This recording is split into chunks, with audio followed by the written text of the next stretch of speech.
Ito ang magagandang balita na baka hindi mo pa naririnig. Tulad ng mga asong pwede mong yakapin sa airport o kaya naman pagtanggal ng mga homework sa eskwela. Posible kaya ito?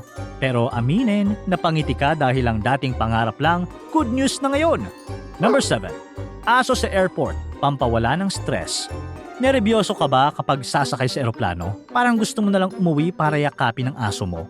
Teka muna, sa ilang airports sa mundo, hindi mo na kailangang umuwi dahil may mga trained therapy dogs na pwede mong lapitan, hawakan at yakapin habang naghihintay ng flight. Kaya imbes na nervyusin, madidistract ka sa kakyutan ng mga aso. Hindi ito basta-basta pakulo ng airport para lang manlibang. Ginagamit talaga sila para magpababa ng stress at anxiety ng mga pasahero, lalo na yung mga takot lumipad. Sa Pittsburgh International Airport, may programa na may dose-dosenang aso na umiikot sa terminal para magbigay ng comfort sa travelers. Sa Istanbul Airport, may therapy dogs din na literal na pwede mong yakapin habang naghihintay ka ng flight. Kaya, para sa mga pet lover, yung stress bago sumakay ng eroplano, may solusyon na ngayon. Minsan, kailangan mo lang ng yakap ng aso. Number 6. Hindi na naipapasa ang HIV mula ina sa sanggol. Dati kapag ang isang buntis ay may HIV, ang anak niya ay may mataas na posibilidad na mahawa. Pero ngayon, may bansang nagpatunay na pwede itong maiwasan. Sa Brazil, opisyal na ang kinilala ng World Health Organization na na-eliminate na nila ang mother-to-child transmission ng HIV. Nangangahulugan ito na kahit may HIV ang ina, pwede nang ipanganak ang sanggol na walang HIV. Naabot ito ng Brazil dahil sa maagang testing sa buntis, tamang gamutan habang buntis at tuloy-tuloy na medical care. Sa data, napababa nila ang mother-to-child transmission rate ng HIV sa mas mababa sa 2% at higit 95% ng mga buntis ay may access sa testing at treatment. Bukod sa Brazil, may ilang bansa na rin na nakaabot nito tulad ng Cuba dahil sa malawak at organisadong public health system. Pero habang mas pinapalawak ang testing at treatment sa iba't ibang bansa, inaasahan na mas marami pang susunod sa mga darating na taon. Number 5. Homework goodbye na sa ilang klase. Isa na siguro sa global na problema ng mga estudyante ay ang assignment. Yung excited kang umuwi dahil tapos ng eskwela, pero imbes na magpahinga, may tambak ka pang kailangang gawin para sa school. Pero ngayon, may ilang mga teacher na tinatanggal na ang homework sa kanilang klase. Sa isang high school sa US, isang teacher ang nagdesisyon na huwag nang magbigay ng homework dahil napansin niyang sobrang stress ng mga estudyante at kaunti lang ang talagang natututunan dito. Ang resulta, mas naging masaya, mas healthy at mas engaged ang mga estudyante sa mismong klase. May mga pag-aaral din kasi talaga na nagpapakita na ang sobrang homework ay nagdudulot ng stress, health problems at kawalan ng balanse sa buhay ng estudyante. Sa totoo lang, hindi assignment ang sukatan kung ang estudyante ay natuto, kundi kung naintindihan niya talaga ang tinuturo. Number 4. India, nadoble ang dami ng tigre. Dati, pababa ang bilang ng mga tigre sa mundo at itinuturing silang endangered species. Malungkot ito na balita dahil ang tigre ay mahalagang bahagi ng ecosystem at simbolo ng wildlife conservation. Pero ngayon, may isang bansang kabaliktaran ang nangyayari. Sa India, nadoble ang bilang ng tigre sa loob ng mahigit isang dekada. Mula humigit kumulang 1,700 noong 2010, naging higit 3,600 na noong 2022. Ibig sabihin, nasa India na ngayon ang humigit kumulang 75% ng lahat ng tigre sa mundo. At mas nakakagulat pa, nagawa nila ito kahit mayroon lang silang 18% ng global tiger habitat.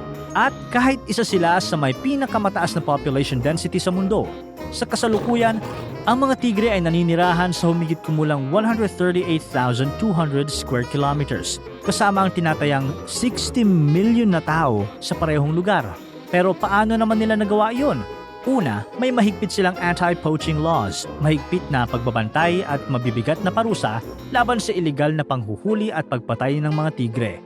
Pangalawa, pinalawak at mas prinotektahan ang kanilang mga kagubatan sa pamamagitan ng pagdagdag ng tiger reserves. Pangatlo, nakikipagtulungan ang pamahalaan sa mga komunidad malapit sa kagubatan para pangalagaan ang tirahan ng mga tigre. Patunay ito na kahit paubos na ang isang species, kaya pa itong ibalik kung talagang aaksyonan. Number 3. May bakuna na kontra malaria. Isa sa mga pinaka-nakamamatay na sakit sa mundo ay ang malaria. Isang sakit na nakukuha sa kagat ng lamok. Karamihan sa mga namamatay dito ay mga bata. Pero may good news dahil ngayon may malaking pagbabago na. Sa unang pagkakataon sa kasaysayan, may mga bakuna na laban sa malaria na ibinibigay na sa mga bata sa iba't ibang bansa sa Africa. Hindi lang ito trial, kundi actual rollout na. 2024 nang simulan itong ipatupad sa higit 17 countries na may layuning protektahan ng milyon-milyong bata laban sa sakit na ito. At hindi lang isa, kundi dalawang bakuna, ang RTS-S at R21 na parehong napatunayang ligtas at epektibo sa pag-iwas sa malaria sa mga bata. Ang sakit na matagal nang pumapatay sa daan-daang libong tao kada taon, may protection na ngayon. Hindi na lang kulambo o gamot, kundi mismong bakuna. Number 2, electric cars. Mas mura na ngayon. Dati kapag sinabing electric car, mahal. Pero ngayon, nagbago na ang ihip ng panahon, pati ang presyo. Noong 2024, nagsimulang bumaba ng humigit kumulang 25% ang presyo ng battery packs, ang pinakamahal na parte ng electric vehicles. Dahil ito sa mas murang raw materials, mas efficient na production at mas matinding kompetisyon sa market. Dahil dito, bumaba na rin ang presyo ng mismong sasakyan. Sa ilang bansa tulad ng China, may mga electric cars na kasing presyo na o mas mura pa kaysa sa mga sasakyang degas at hindi natatapos ang pagtitipid pagkabili. Kapag electric ang gamit mo, hindi mo na po problemahin ang taas-babang presyo ng gasolina. Mas kaunti na rin ang ipapaayos, walang oil change at mas simple ang makina, kaya mas bihira ang sira. Oo, gagastos ka pa rin sa kuryente, pero kadalasan mas mura ang pag-charge kaysa magpagas dahil mas efficient ang electric motor. Number 1. Trabaho, 4 days na lang sa isang linggo. Ito na ang ating number 1 story of the day. Trabaho, 4 days na lang sa isang linggo. Nako, good news nga. Parehong sweldo pero 4 days ka na lang papasok. Hindi ito prank. Sa iba't ibang bansa tulad ng United Kingdom, Iceland at Belgium, sinusubukan na ang 4-day work week. At ang nakakagulat, hindi bumababa ang trabaho. Minsan, mas nagiging productive pa. Sa mga trials, ginagamit ang tinatawag na 180-100 model kung saan nananatiling 100% ang sweldo, 80% ang oras ng trabaho at inaasahang 100% pa rin ang output. Sa Iceland, isa sa pinakamalaking trials, nakita na pareho o mas mataas pa ang productivity habang bumaba ang stress at burnout. Sa United Kingdom, marami sa mga kumpanyang sumubok nito ang itinuloy na ang bagong patakaran kahit tapos na ang experiment. Kaya ngayon, may mga kumpanya na roon na permanenteng nagpatupad ng 4-day work week nang hindi binabawasan ang sweldo ng mga empleyado. Nangangahulugan lang ito na hindi naman pala kailangang mas maraming oras para sa trabaho. May productivity pa rin kahit mas marami na ang oras ng pahinga. Malay mo, susunod na ang kumpanya nyo.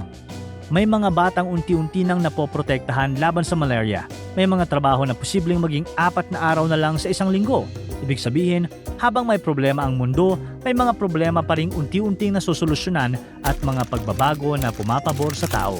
Importante ang balanse, pero huwag mong kalilimutan na sa likod ng ingay ng bad news, ang mundo ay napupuno pa rin ng kabutihan. Para tuloy-tuloy ang saya at kwentuhan, huwag kalimutan mag-subscribe sa Bubbly YouTube channel at pindutin ang notification bell